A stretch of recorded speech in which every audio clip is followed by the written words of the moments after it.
अस्सलाम वालेकुम दोस्तों। आज हमारा टॉपिक है कि पालक की ग्रोथ किस तरीके से इस तरह की हो सकती है। आपको टिप्स एंड ट्रिक बताएंगे कि आप होम गार्डनिंग में ऑर्गेनिक पालक किस तरीके से ग्रोथ करें और आपको बाज़ार से ख़रीदने की ज़रूरत नहीं है। आपके अपने घर में इतनी पालक होगी कि आपको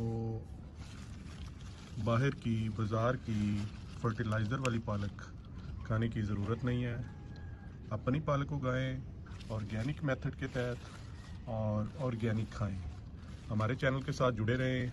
आपको हम low cost no cost process के तहत ऑर्गेनिक सब्ज़ियां उगाने के लेटेस्ट तरीके, वो भी ऑर्गेनिक मेथड के तहत आपको बताते रहेंगे।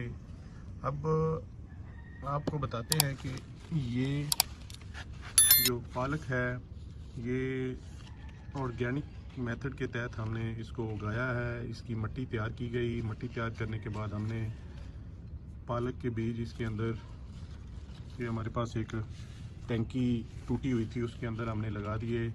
लगाने के बाद इसकी 15 से 20 दिन के बाद ग्रोथ हुई। उसके बाद इसके अंदर इस तरह के नट ग्रास जो है वो बहुत ज़्यादा हो गए हुए थे, जिसकी वजह से काफ़ी एरियाज़ में ये पालक ख़त्म भी होगी। अब फर्दर इसके अंदर हमने और भी लगा दी है। ये देखें, ये और भी उग रही है पालक। ये देखें, ये भी आपको छोटी छोटी नज़र आ रही होंगी। तो अब इसको हमने एक दफ़ा काट भी लिया है। काटने के बाद इसकी ग्रोथ और ज़्यादा बेहतर हो गई है।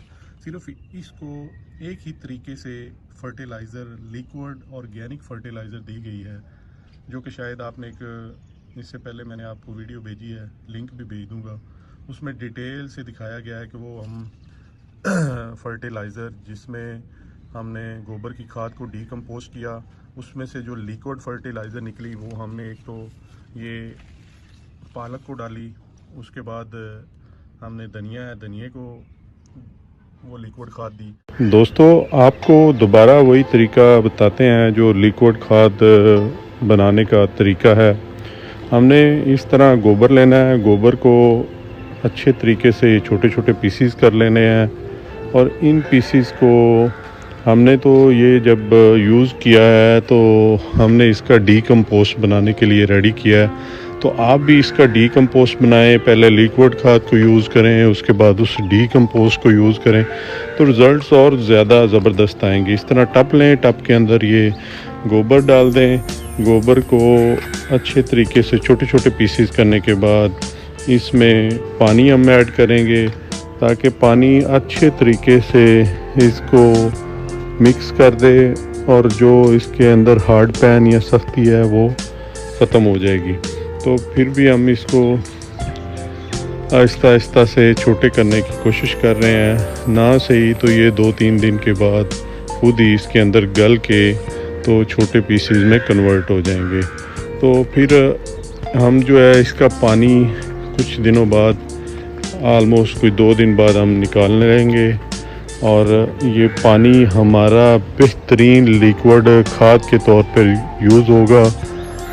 जिस तरह आप को ये पालक की वीडियो दिखा रहे हैं, पालक के अंदर आप देखें ये कोई 4-5 दिन के अंदर अंदर इसका रिज़ल्ट्स है।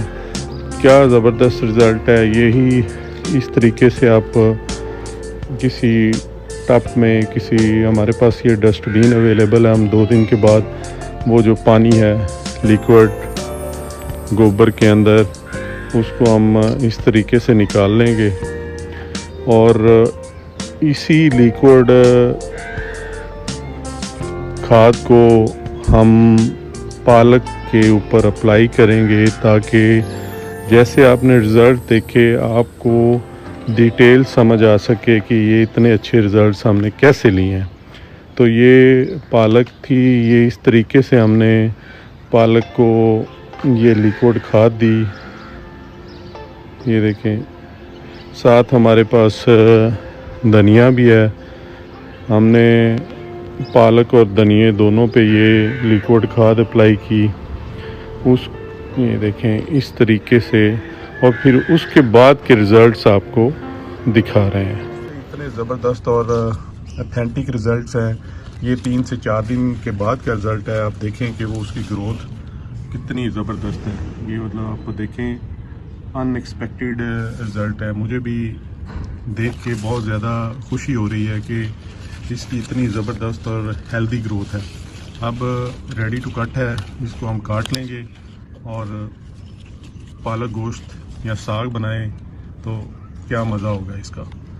तो इसके साथ ही हमें इजाज़त दें, हमारे चैनल को सब्सक्राइब करें ताकि ऑर्गेनिक मेथड के तहत होम गार्डनिंग हमारे साथ करें। कोई क्वेश्चन, कोई आंसर, किसी किस्म की कोई क्यूरी हो तो आप कमेंट्स में हमसे पूछ सकते हैं। थैंक यू, अल्लाह हाफिज़।